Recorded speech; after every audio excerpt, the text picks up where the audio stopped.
Selanjutnya penyanyikan himne Airlangga.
Acara berikutnya adalah sambutan dari Ketua KKN BBM 65 kelompok 70 kepada Saudara Kemal. Waktu dan layar dipersilahkan.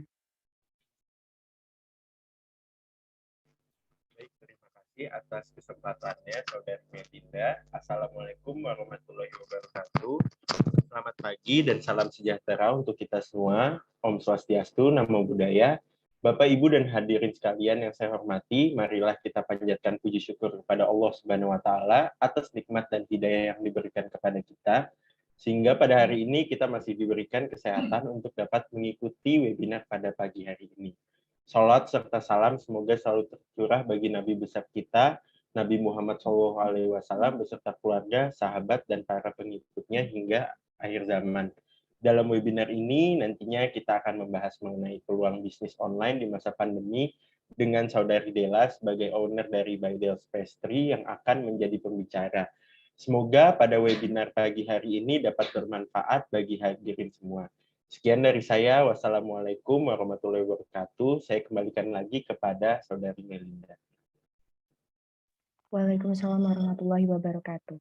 Baiklah teman-teman, kita sekarang sedang menuju ke acara inti, yakni sesi materi. Sebelum memulai sesi materi, izinkan saya membacakan CV dari pemateri kita, yakni Saudari Della Octavia. Kepada panitia yang bertugas, bisa ditampilkan CV pematerinya. Baiklah, berikut ini adalah CV dari pemateri kita. Beliau bernama Della Octavia, yang saat ini sebagai freelance pastry trainer. Kemudian beliau ini merupakan lulusan dari SMA N1 Sampang, dan kemudian melanjutkan pendidikannya di Tristar Culinary Institute. Nah, untuk pengalaman yang pernah beliau jalankan, yaitu beliau pernah berpengalaman magang di Igor's Pastry Surabaya pada bagian bakeries department. Dan di pengalaman kerja, beliau pernah mengajar di SMA N1 Tarjun sebagai freelance pastry trainer. Nah, untuk pengalaman organisasinya nih, beliau juga cukup aktif pada masa semasa di bagian majalah Mekar SMA N1 sebagai ilustrator kartun dan juga mengikuti English Club. Nah, beliau ini hobinya baking, berenang, serta membaca. Baik, itu tadi merupakan CV dari pemateri kita kali ini. Mungkin kita langsung saja ke sesi materi ya. Halo Mbak Dela. Halo, pagi. Oke, gimana nih? Udah siap belum untuk memulai materi pada pagi hari ini? Insya Allah siap. Oke, baik. Karena pemateri kita sudah siap, untuk waktu dan layar saya persilakan.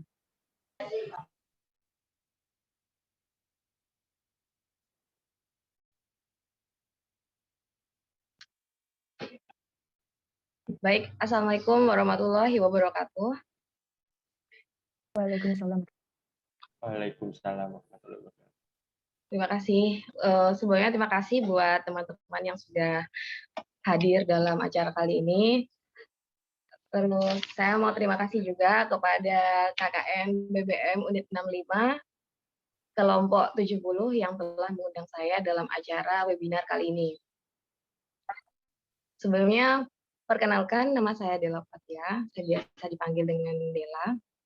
Kemudian, seperti yang dijelaskan oleh Kakak Melinda, saya lulusan Tristar Culinary Institute D1 Pastry, kemudian sekarang juga sebagai mahasiswa aktif di Universitas Wisnu Wardana Malang di S1 Ilmu Hukum.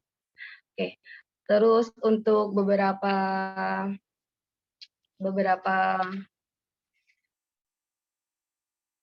sebentar.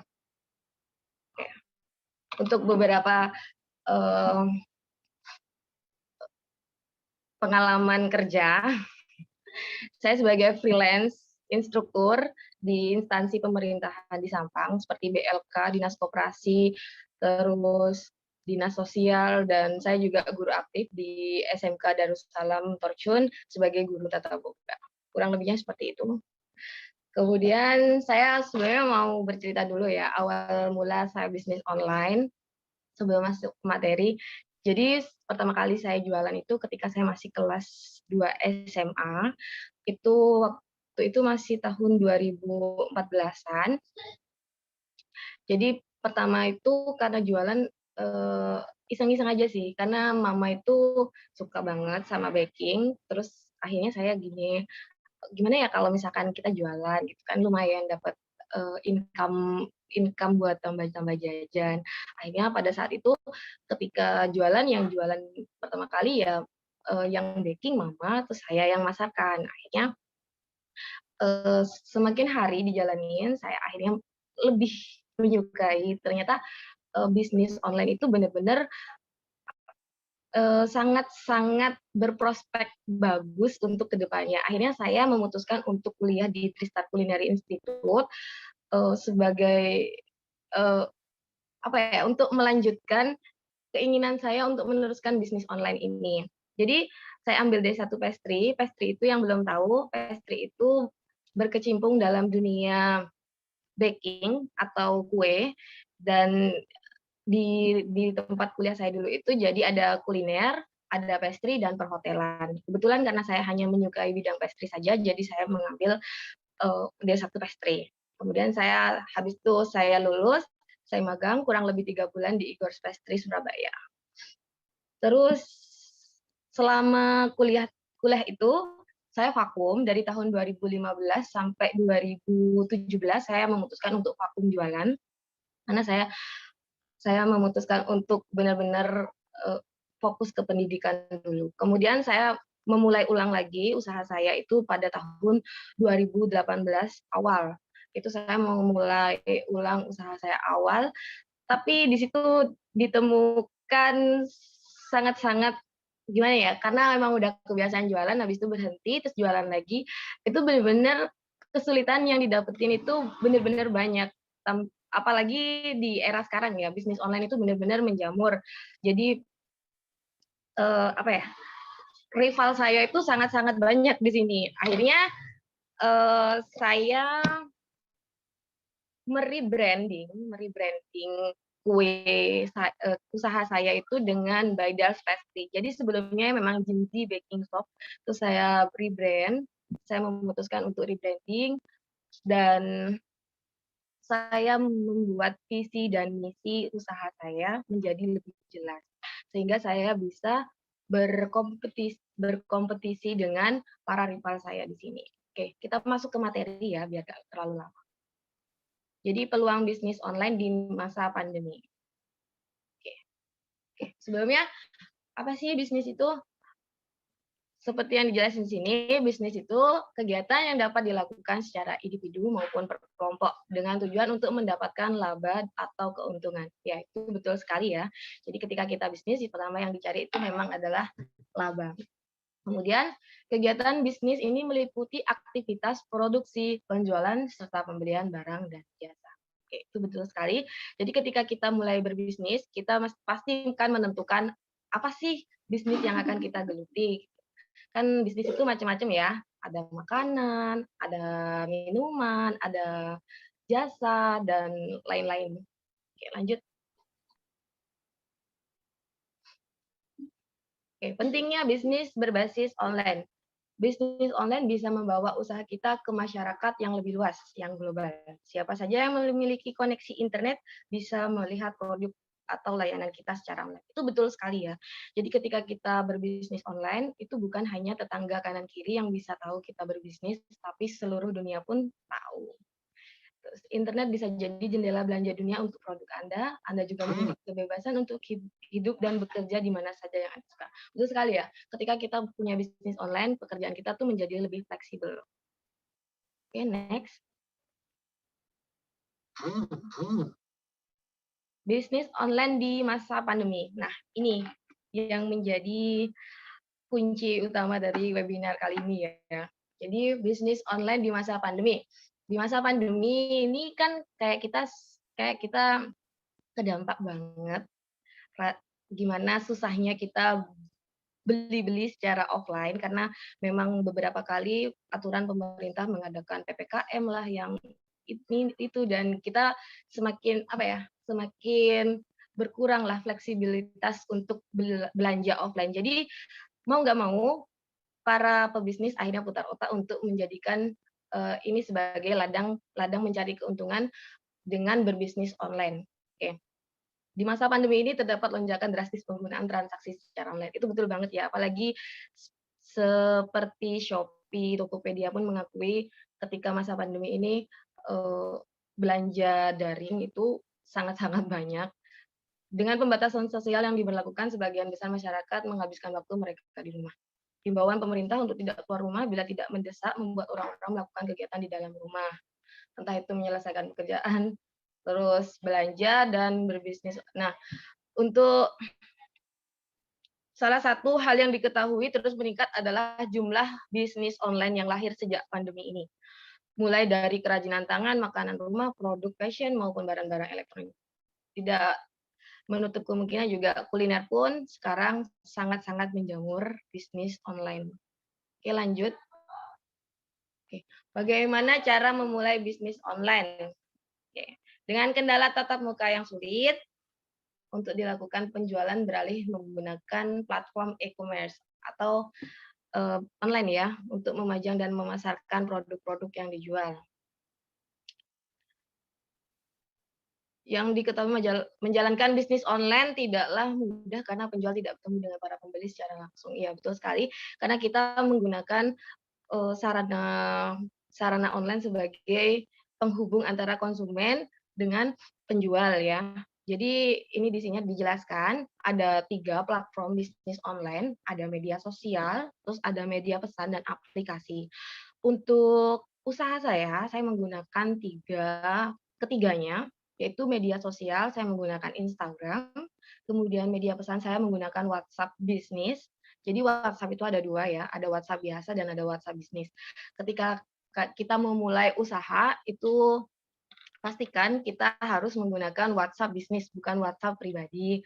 Karena di WhatsApp bisnis itu banyak sekali fitur yang bisa digunakan, seperti fitur pesan auto berbalas, yang bisa sangat membantu kita, kayak misalkan ada beberapa keyword ya, kayak, "Kak, minta price list-nya dong."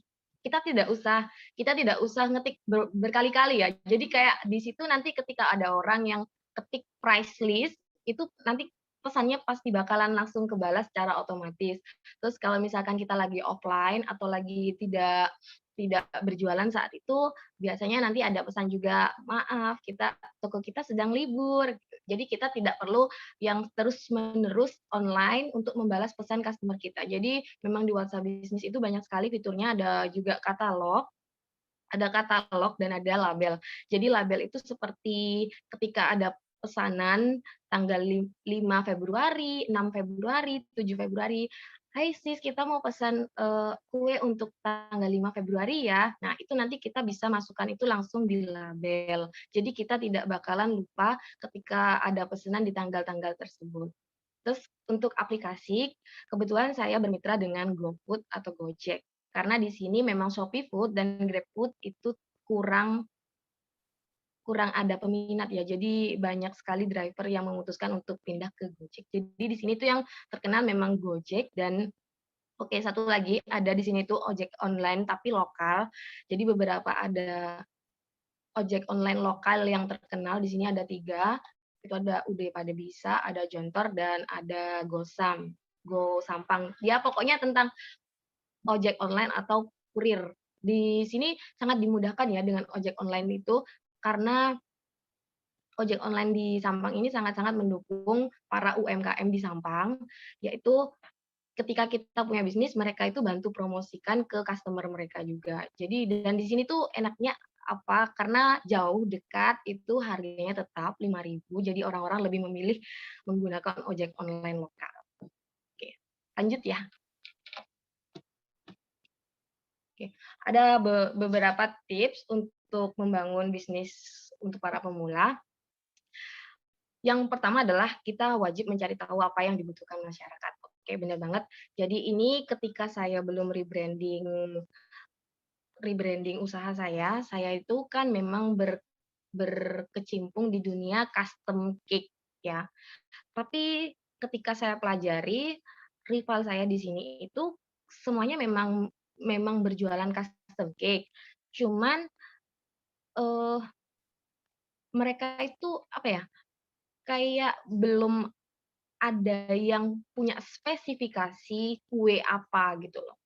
Dan kebetulan pada saat saya memulai usaha lagi itu, memang lagi booming-nya Korean aesthetic cake. Jadi saya akhirnya memutuskan bahwa usaha saya ini berkonsep tentang Korean aesthetic cake, dan sekarang kan lagi booming juga tuh tentang lunchbox cake, ya lunchbox cake yang mini-mini itu. Akhirnya saya memutuskan untuk berjualan itu juga.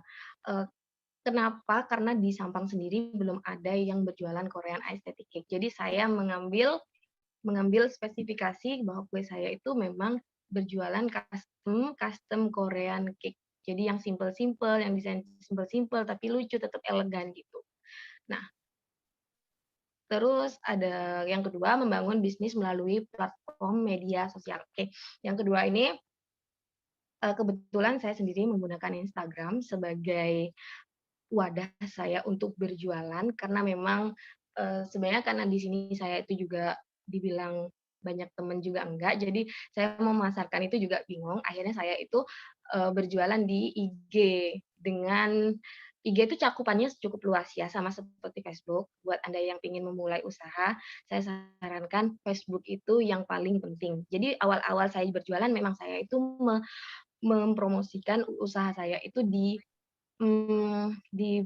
Facebook itu ada seperti perkumpulan gitu ya, misalkan Sampang gitu. Kalau di kota saya kurang tahu, tapi kalau di sini tuh banyak sekali, jadi kayak ada kuliner Sampang, masakan Sampang. Nah, saya di situ, memasarkan produk saya di situ. "Halo Kak, siapa tahu butuh Korean cake, bisa hubungi nomor ini ya, berikut beberapa contohnya. Kita beralamat di Jalan Sawang Permai, Gang 3, Blok Cempaka, ini." Nah, terus banyak tuh, udah mulai banyak, akhirnya saya pindah ke IG. Kenapa lanjutkan di Facebook, karena sendiri, saya kurang paham tentang ya, menurut saya IG itu lebih gampang gitu. Jadi saya tuh ya ke IG, akhirnya saya gunakan IG sampai membuat strategi pemasaran yang baik. Oke, nanti strategi pemasaran yang baik nanti saya akan jelaskan di berikutnya aja. Lanjut. Nah, ini ada capturean saya follow juga. Terus ini dengan Instagram. Manfaatkan media sosial untuk menjual produk yang kita miliki. Itu betul banget ya. Oke, lanjut. Cara memulai bisnis online di Instagram. Sebentar. Iya, masuk aja. Terus ada cara memulai bisnis online di Instagram. Pilih dan fokus pada satu bisnis. Siapkan bahan untuk produk yang berpakai. Karena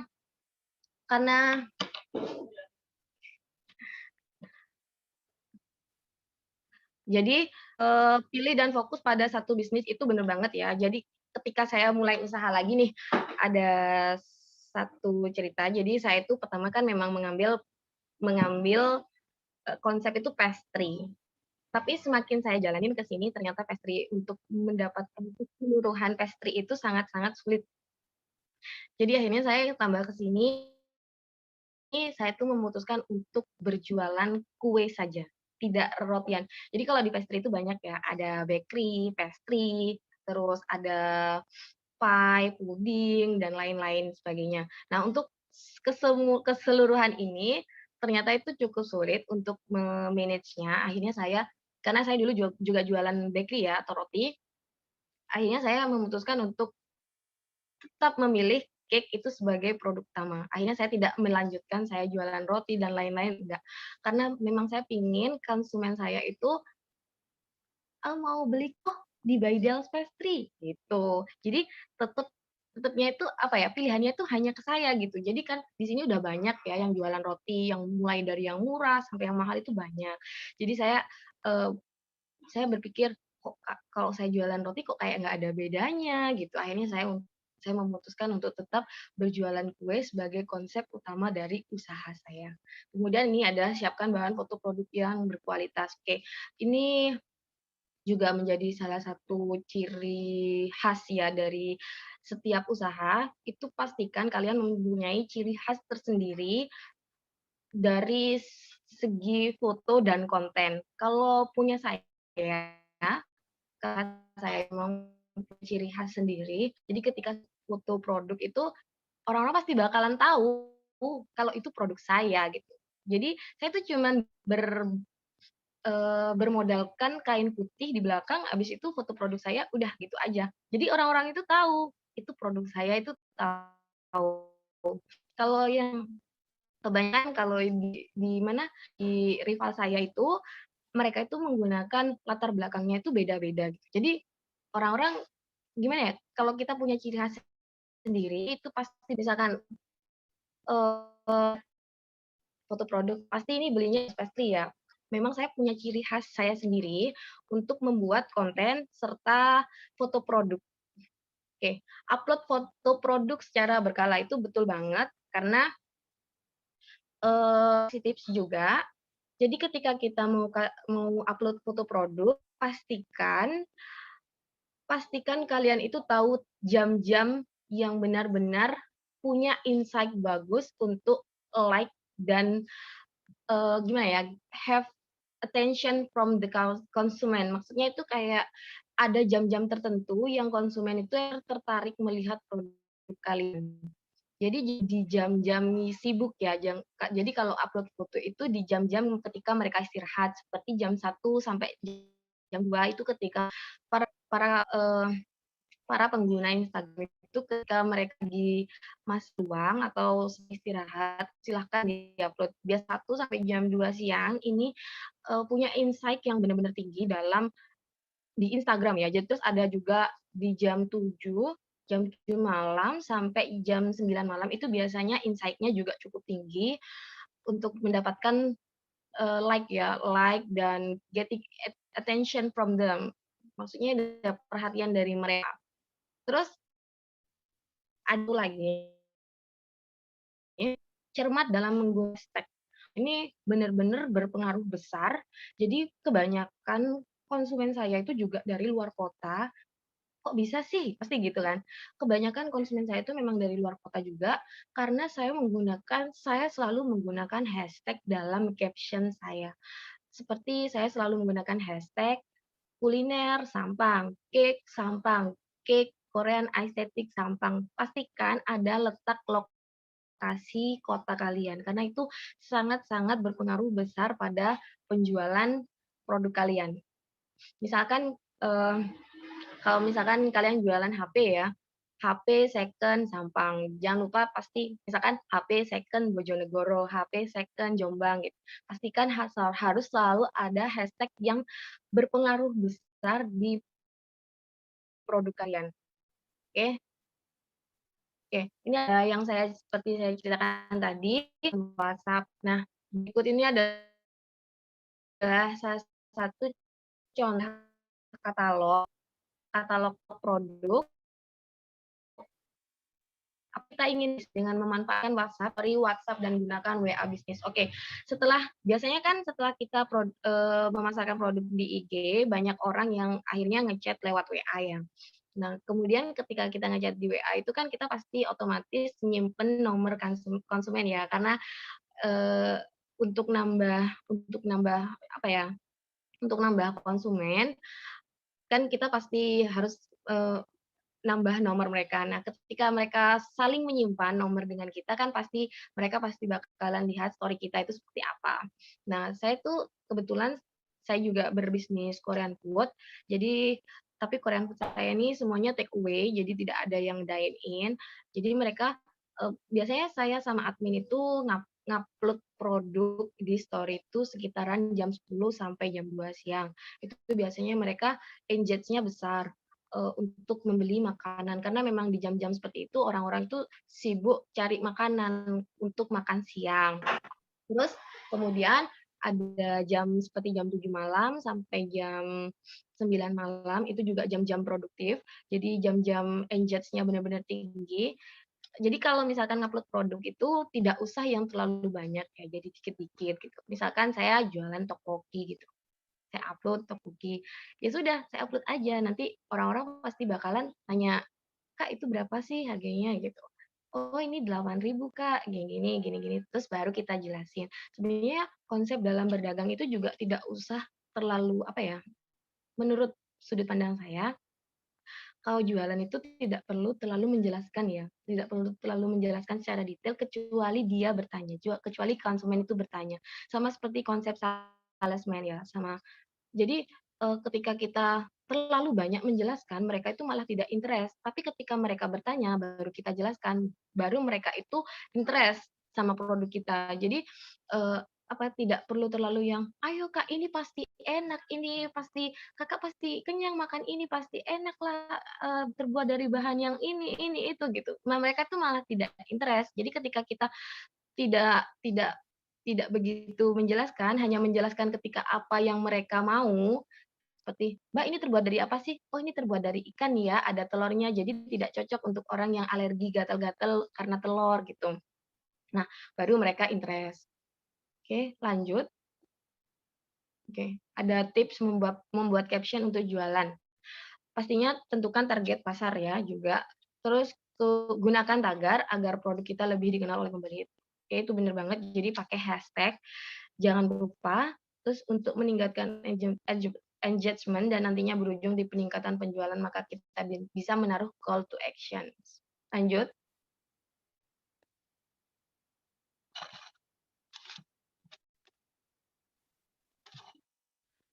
Beberapa hal yang harus diperhatikan dalam membangun bisnis di Instagram adalah pentingnya hashtag, terus membuat captions dengan 5 panca indera. Oke, saya jelasin 5 panca indera yang dimaksud ini adalah gini, ketika kita ngupload seperti produk ya, seperti produk saya misalkan ramyeon, boleh dijelasin tapi nggak usah terlalu banyak. Jadi kayak, mmm Eee, ini ramyeon loh, Kak. Jadi ada rasanya pedes, pedas, manis, dan gurih. Udah cukup. Jadi orang itu bisa bisa mikir, oh pasti nanti rasanya seperti ini gitu. Jadi nggak usah terlalu yang bertele-tele terbuat dari inilah itulah, nggak usah. Jadi kita cukup rasanya rasanya pedas, pedas, manis dan gurih gitu aja orang-orang pasti bakalan tertarik untuk membeli produk kita. Terus kita harus membuat style sendiri. Kalau kayak saya, oke, nanti kita ada Q&A di belakang bentar ya. Terus untuk membuat style sendiri yang dimaksud di sini itu adalah jadi kita itu harus punya style kita sendiri ya, jadi ciri khas. Kalau misalkan di saya tuh caption-nya gini, eee, "Thanks for order," gitu biasanya. Jadi saya tuh tidak terlalu banyak yang bertele-tele kayak, ini," gitu-gitu, enggak. Saya cuman tulis, "Thanks for order," itu udah termasuk style saya sendiri. Jadi silahkan membuat ciri khas kalian sendiri gimana enaknya. Terus ada AdSense dan endorsement. Di awal saya jualan, saya juga menggunakan, endorsement atau di sini tuh biasa disebut buzzer ya, buzzer. Buzzer itu seperti selebgram-selebgram lokal. Jadi waktu itu saya juga endorsement ke beberapa selebgram lokal di sini, supaya menaikkan engage jualan saya. Apakah tidak dengan endorsement juga tidak apa-apa? Tidak apa-apa sih, tidak masalah. Cuman endorsement itu biasanya mereka, berpengaruh berpengaruh cukup besar, kalau di kota saya sih berpengaruh cukup besar. Makanya saya berani investasi untuk endorsement kepada selebgram-selebgram lokal di sini. Terus ada yang kelima ada membuat konten dan feeds yang rapi. Oke, jadi konten dan feeds yang rapi ini membuat mata itu tidak tidak apa ya, tidak capek ketika melihat dinding Instagram kita. Jadi seperti yang saya jelaskan tadi, saya itu selalu menggunakan bermodalkan kain putih di belakang untuk ngupload produk. Jadi konten saya dan feed saya itu rapi. Jadi orang-orang itu ketika ngelihat, beberapa beberapa testimoni juga bilang kalau konten saya itu rapi dan sangat-sangat mempunyai ciri khas, seperti itu. Oke, lanjut ya. Oke, ini ada beberapa teknik marketing yang biasa saya gunakan. Di awal kemunculan, saya itu menggunakan sistem PO. Jadi sistem PO ini bikin kita nggak begitu rugi ya. Jadi ketika kalau jualan baju mungkin enak ya, tidak ada masa kadaluarsanya. Tapi ketika kita berjualan makanan, itu kan ada kadaluarsanya ya. Jadi kayak misalkan nggak dimakan 2 hari, itu udah nggak enak rasanya gitu. Terus saya akhirnya menggunakan sistem PO. Jadi ketika orang, made-nya hanya by order ya. Jadi pre-order pre-order saja. Seperti tanggal sekian saya mau buka slot untuk lunchbox cake, siapa siapa saja yang mau bisa DM ya, gitu. Biasanya seperti itu dulu ketika awal kemunculan. Seiring berjalannya waktu, ternyata sistem PO itu tidak tidak apa ya, tidak membantu jualan saya untuk lebih tinggi, maksudnya, tetap stuck gitu karena sistemnya hanya PO. Akhirnya saya menggunakan sistem ready stock. Jadi ketika orang oke, semakin semakin hari pelanggan saya semakin banyak, jadi sistem PO itu sudah tidak berlaku di tempat saya akhirnya menggunakan sistem ready stock. Jadi ketika kita mau pesan, tidak perlu repot-repot pesan-pesan dari jauh-jauh hari, tapi di waktu yang sama itu juga ada. Sebenarnya beberapa orang juga udah pesen-pesen jauh-jauh hari, takut kehabisan slot, terus saya menggunakan sistem ready stock seperti produk Mild Crabs saya, terus produk lunchbox cake saya dan produk Mild Crabs besar itu biasanya saya menggunakan ready stock, karena pasti ada orang yang selalu pesen di hari H. Kalau misalkan jualan baju atau jualan yang lain-lain kan selalu ada ya, selalu ready stock gitu. Tapi kalau misalkan kue itu biasanya kita sistemnya jauh-jauh hari kan. Nah, kalau sekarang saya mengubah marketing saya menjadi semuanya itu sistem ready stock dan sistem made by order jauh-jauh hari, pesan jauh-jauh hari itu juga bisa. Oke, terus ada sistem grab it fast, itu maksudnya sistem rebut-rebutan ya.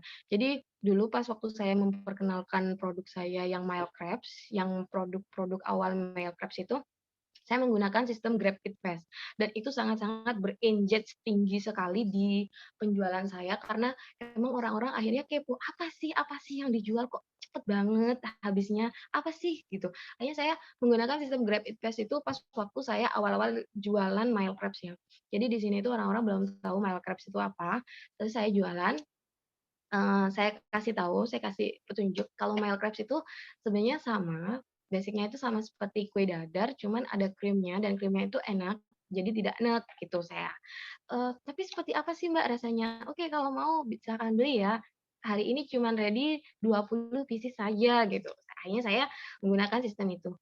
Makin hari orang-orang engage-nya makin tinggi karena mereka makin penasaran. Kan semakin di-upload kan sama orang, terus habis itu mereka nge-tag ke IG saya, terus mereka tambah tambah kepo, "Apa sih yang dijual kok setiap hari habis? Belum belum ada 1 jam udah habis," gitu. Akhirnya itu siasat marketing yang meningkatkan engage sekali ya. Jadi ketika orang itu sangat-sangat interest sama produk kita dan kita hanya menjual itu dalam jumlah yang kecil, mereka itu semakin tinggi engage-nya. Jadi semakin hari, saya menaikkan produknya menjadi 30 pieces. Itu juga laku dalam waktu kurang lebih 1 jam. Jadi benar-benar, apa ya, benar-benar engage-nya itu tinggi. Akhirnya semakin tinggi, saya udah nggak mampu, mereka mereka malah jauh-jauh hari pesennya, "Mbak, saya besok mau pesen pokoknya gini gini gini gini." "Nggak bisa Mbak, sistemnya tetap grab it fast," gitu. Akhirnya mereka nggak, apa ya, mereka semakin tinggi interest-nya, akhirnya saya menggunakan sistem ready stock. Dan kebetulan produknya masih laku sampai sekarang dan belum kehilangan kehilangan pelanggan tetap ya. Jadi sebenarnya yang paling penting dalam berjualan itu mempertahankan pelanggan daripada mencari pelanggan baru. Oke, kita lanjut. Oke, ini materi yang terakhir ya. Ada tips foto dengan HP.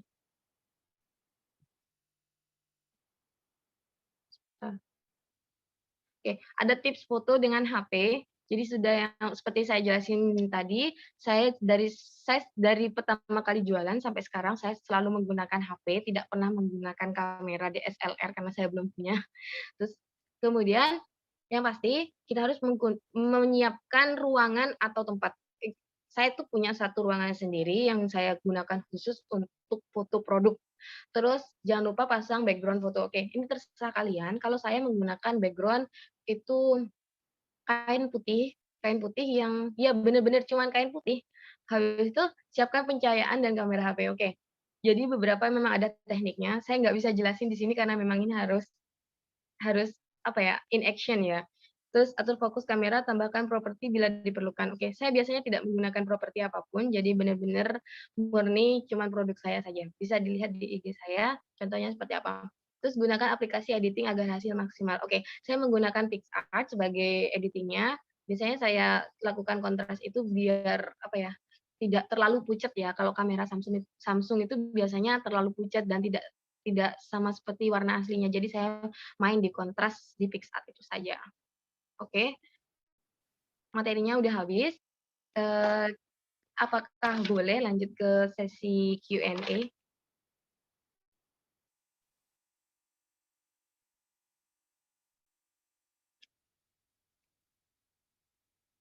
Dah,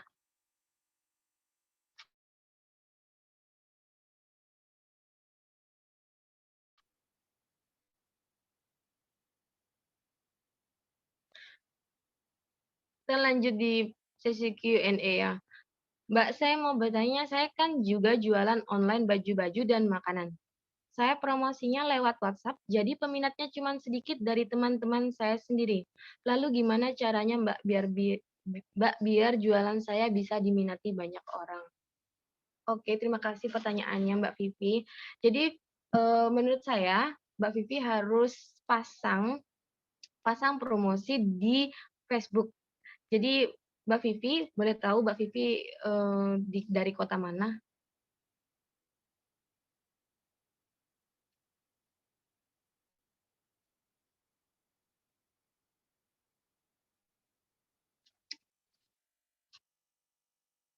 Oke. Kalau misalkan dari seperti yang saya jelaskan tadi ya, di beberapa kota itu punya kayak komunitasnya sendiri di Facebook. Jadi itu emang banyak, kayak komunitas misalkan ya, komunitas sepeda Jombang gitu ya, komunitas eks ekstrail Jombang gitu. Nah, bisa dipasarkan di situ, dari Lamongan, oke. Mbak, misalkan di Lamongan sendiri biasanya ada komunitas, Mbak, namanya biasanya kayak komunitas, apa ya, kalau di sini itu yang paling banyak komunitasnya komunitas sepeda ya, jadi komunitas sepeda Sampang gitu.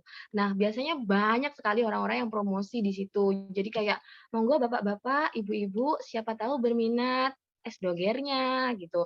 Biasanya mereka juga interest sih, karena emang jarang-jarang ada yang promosiin makanan di komunitas sepeda, tapi di sini itu orang-orang bener-bener, apa ya, berpromosi itu di komunitas-komunitas seperti itu, Mbak Vivi. Jadi boleh saja misalkan, ada nih komunitas aerobik ya, di sini juga ada komunitas aerobik, monggo ibu-ibu siapa tahu berminat bajunya, bisa dilihat di IG kita gitu. Terus jangan lupa kasih hashtag juga. Misalkan Mbak Vivi berfokus pada outfit remaja Lamongan gitu. Jadi hashtag-nya jangan lupa jangan lupa Mbak. Jadi biar, orang-orang itu ngelihat dari hashtag-nya itu bisa langsung ke IG-nya Mbak Vivi. Mbak Vivi jualan di Instagram juga ya?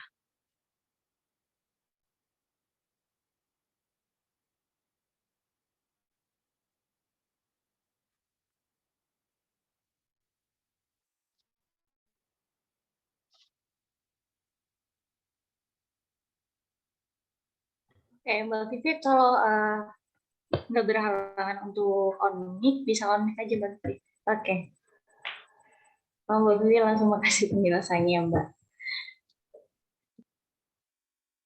Baik, ada yang mau ditanyakan lagi?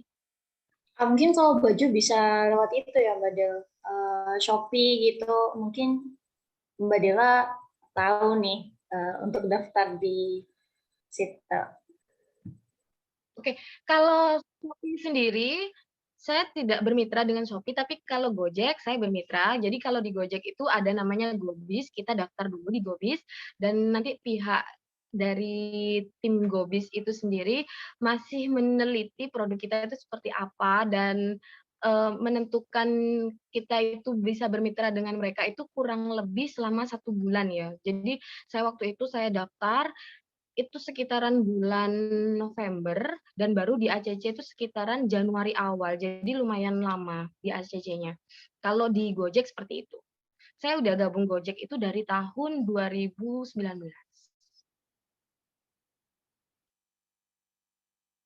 Oke, kurang lebih begitu ya Mbak Vivi. Mungkin dari teman-teman yang lain ada yang mau ditanyakan. Boleh banget. Ada Mas. Oke, itu udah ada chat yang masuk Mbak Dela. Oke. Aku bacakan ya Mbak. Pada masa saat ini, aplikasi TikTok sepertinya sangat ramai digunakan oleh masyarakat. Nah, menurut Mbak, bagaimana nih prospek bisnis melalui TikTok? Jika bagus, apakah ada tips tertentu nih? Oke, terima kasih Mbak. Oke, Jadi, ya.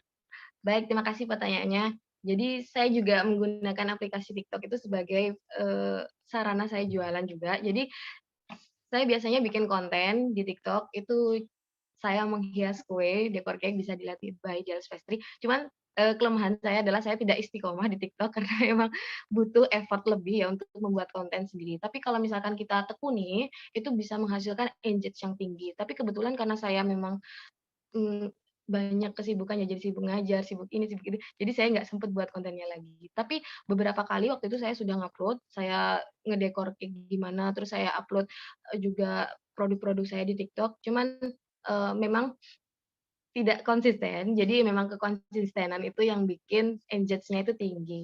Mungkin nanti ketika saya udah punya tim sendiri, tim tim apa ya, tim pemasaran konten itu, saya pasti bikin lagi. Cuman saat ini masih belum bisa karena masih saya sibuk di sekolah, ngajar. Jadi ya ya udah. Cuman bisa dilihat di @bydealspastry juga nama TikTok-nya, saya di situ juga buat konten. Konten mendekor. TikTok itu yang paling bagus ya dari beberapa platform seperti Instagram dan Facebook, TikTok itu malah yang lebih menarik, karena sekarang siapa sih yang nggak punya aplikasi TikTok? Oke, ada pertanyaan lagi. Iya, betul sekali. Jadi emang harus keep engagement. Kebetulan engagement tertinggi saya tetap masih di Instagram, jadi saya benar-benar berfokus di Instagram. Ada pertanyaan lagi? Oke, jadi gitu ya Mbak Deva. Mungkin dari teman-teman yang lain, monggo bisa raise hand, bisa ngomong langsung, atau bisa chat di kolom chat ya teman-teman.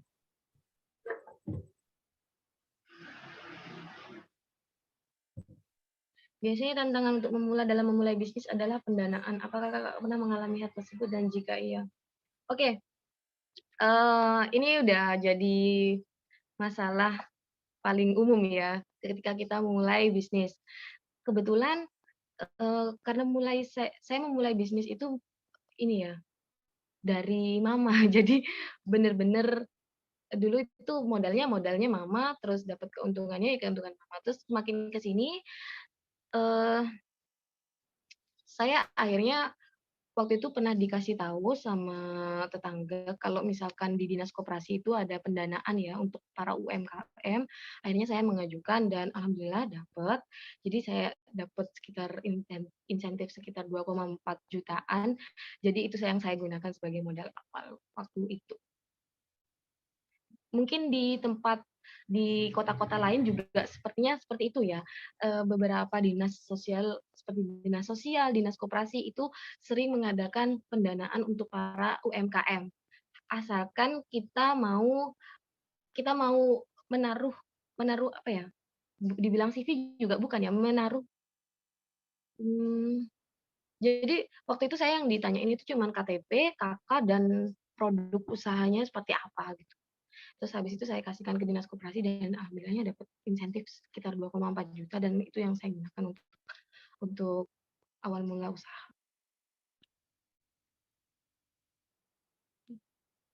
Ada lagi yang ditanyakan?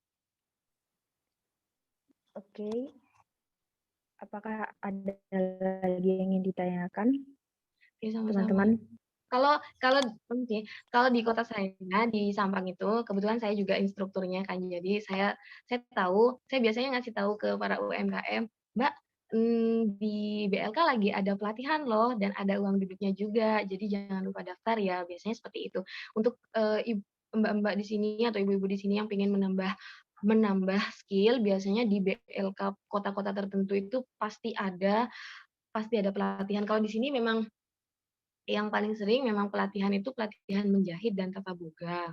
Kemudian di sini juga ada dinas sosial. Jadi dinas sosial itu biasanya mereka memberikan pelatihan-pelatihan kepada para ibu-ibu rumah tangga itu untuk pelatihan tata boga, kadang pelatihan jahit juga, dan itu juga mereka dapat dapat apa ya?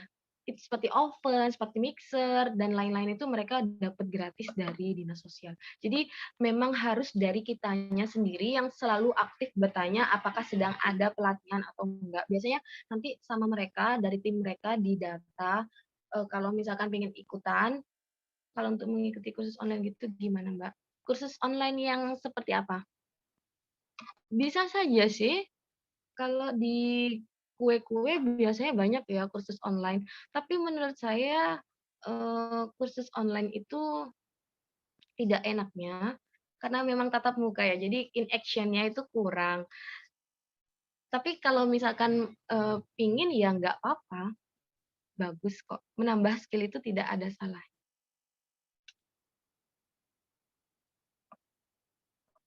Oke, ada yang mau ditanyakan lagi? Mbak, saya ingin bertanya lagi, sekarang jualan itu kan banyak pesaingnya ya Mbak, kira-kira cara agar produk kita lebih diminati dari produk lain gimana ya Mbak?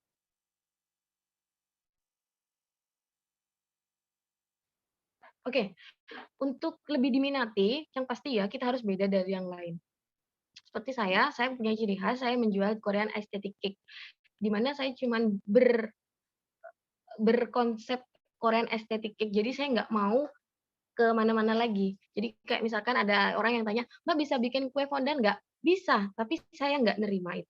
Karena itu bukan spesialis saya. Jadi ketika kita pengen diminati sama orang, dan orang itu tahu, itu ciri khasnya punya ini loh, gitu. Jadi kita harus punya ciri khas sendiri. Jadi meskipun saya ada pesanan ya, saya misalkan dipesenin nih kayak model, "Mbak, saya mau beli yang Hello Kitty tapi full fondant," bilang gitu.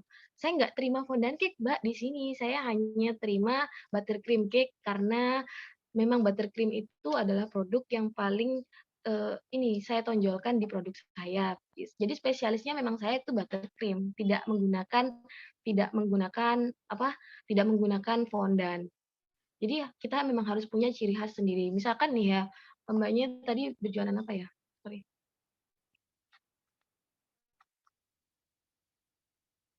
Oh, Mbaknya nggak ngasih tahu ya? Oke, banyak pesaingnya. Iya, di sini pun pesaing saya banyak banget, tapi memang saya tidak merasa saya kehilangan pelanggan karena memang saya mempunyai ciri khas sendiri. Jadi kalau ketika mereka mau beli lunchbox cake, di sini juga ada beberapa lunchbox cake dan lebih murah, tapi tidak mengurangi interest mereka ke produk saya. Karena memang produk saya mungkin dari cita rasa ini ya, bukan membanggakan produk sendiri, tapi saya mempunyai buttercream olahan sendiri yang memang rasanya itu tidak enak. Jadi mereka dari testimoninya mereka itu semua, ketika beli di tempat lain, buttercream-nya itu enak semua, tapi di tempat saya kok enggak gitu. Ya memang harga berbicara saat ini. Ketika di tempat lain bisa beli dengan harga 25.000, tapi di tempat saya harganya mulai 50.000, ketika kita punya ciri khas sendiri pasti orang bakalan tetap beli ke tempat kita.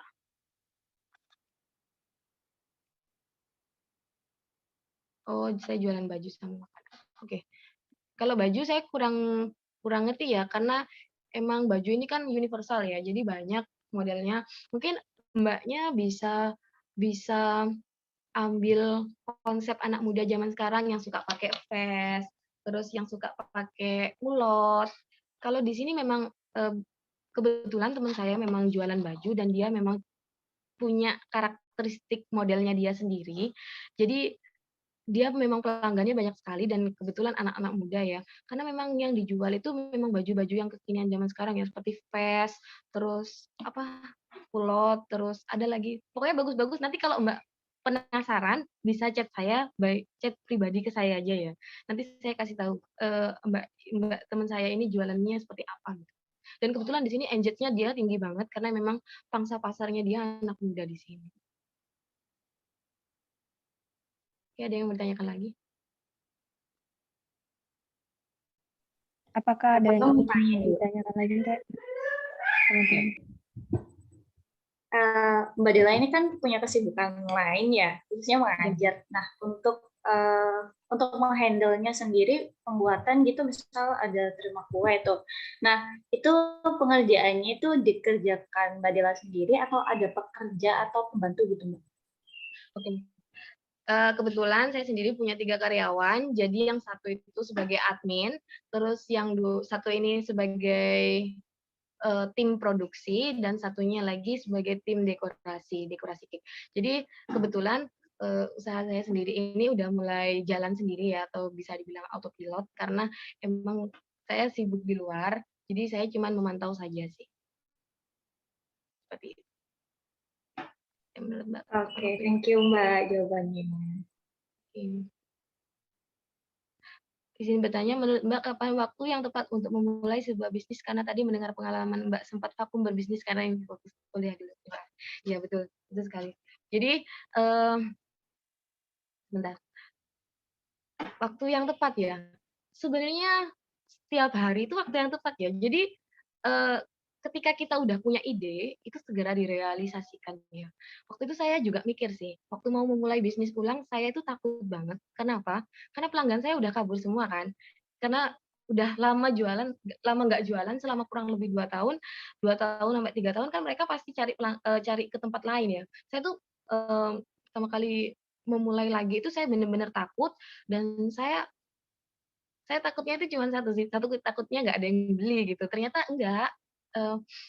Ketika itu saya akhirnya rebranding kue saya, terus saya menggunakan konsep kalau saya itu harus berjualan Korean lunchbox cake dan Korean cake ini saja, dan tidak ada yang lain. Dan kebetulan mereka sedang interestnya sangat-sangat tinggi dengan Korean cake ini. Akhirnya ya udah, akhirnya jalan sampai sekarang lah. Sebenarnya kalau dibilang waktu yang tepat, setiap waktu itu tepat ya. Jadi semakin cepat kita bertindak semakin bagus, tapi jangan jangan gegabah, maksudnya kayak kita pikirin dulu konsepnya matang-matang, terus usahakan kita harus punya visi dan misi dalam usaha. Seperti saya mempunyai visi dan misi di usaha saya. Jadi visi saya itu saya mau memberikan yang terbaik, produk yang terbaik di dalam produk saya. Soalnya kenapa di sini tuh memang banyak yang jualan kue dan roti, tapi semuanya rata-rata nggak enak gitu loh. Jadi kayak saya tuh pingin orang-orang sini tuh juga merasakan kalau kue itu harusnya seperti ini loh. Kue itu harusnya enaknya seperti ini loh. Saya tuh pingin sekali memberitahu kepada mereka kalau kue itu sebenarnya nggak enak, nggak seperti yang mereka bilang selama ini, kuenya enak lah, kuenya inilah gitu. Saya tuh nggak pingin orang itu makan kue saya terus habis itu kok enak ya, nggak enak gitu. Nah saya tuh pingin memberikan yang terbaik itu. Tapi ya itu kue saya emang sedikit lebih mahal dari mereka. Terus misi saya memang saya tuh pingin merekrut para anak muda untuk berkreasi ya. Jadi saya tuh pengen mengurangi tingkat pengangguran di kota ini, di kota Sampang khususnya. Saya tuh pengen sekali memang dari dulu tuh punya karyawan biar anak-anak muda ini di sini tuh kayak difasilitasi gitu. Jadi mereka nggak nganggur. Dan kebetulan karyawan saya ini yang 2 itu mantan murid saya waktu saya ngajar di BLK. Jadi mereka punya basic, terus kemudian saya training lagi selama kurang lebih 3 bulan dan mereka udah bisa. Jadi rata-rata kue saya itu semuanya sudah mereka yang buat gitu. Ada pertanyaan lain? Oke. Apakah teman-teman ada yang ingin ditanyakan lagi?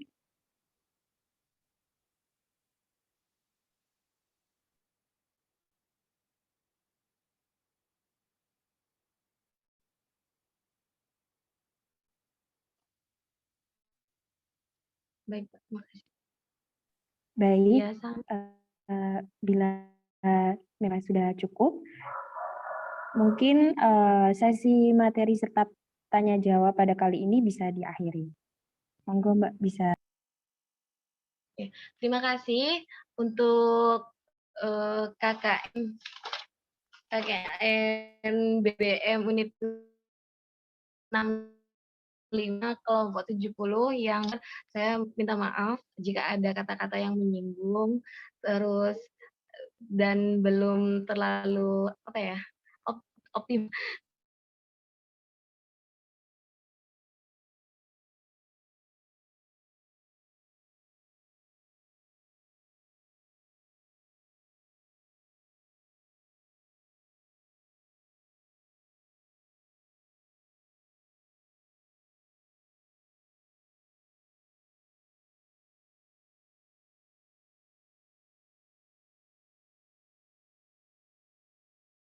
Setelah sesi penyerahan sertifikat, tibalah kita di acara terakhir, yakni penutup.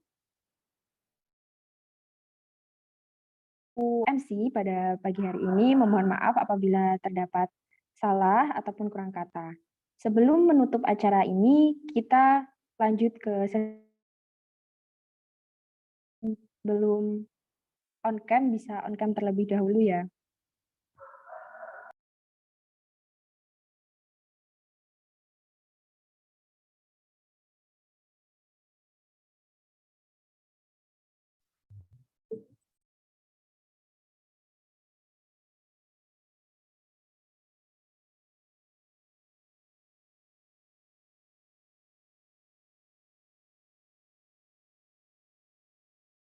Oke, panitia yang bertugas sudah siap ya. Nah, saya hitungan ketiga, nanti teman-teman bisa action, terserah ya. Baik, oke kita mulai. 1, 2.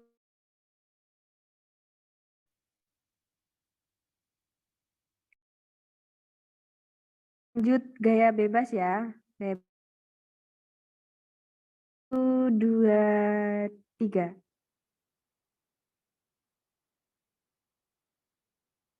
Oke. Terakhir ya, terakhir. Terakhir yuk. 1, 2, 3. Oke, baik. Sesi dokumentasi telah selesai. Oke, untuk acara berikutnya kan penutupan. Demikian yang bisa saya sampaikan. Saya selaku MC mohon maaf apabila terdapat salah kata. Akhir kata, wassalamualaikum warahmatullahi wabarakatuh. Terima kasih teman-teman semua. Jangan lupa diisi absennya ya. Waalaikumsalam warahmatullahi wabarakatuh. Terima kasih. Terima Terima kasih. kasih juga Mbak Dela. Terima kasih moderator semuanya. Terima kasih Mbak Dela. Iya, terima kasih.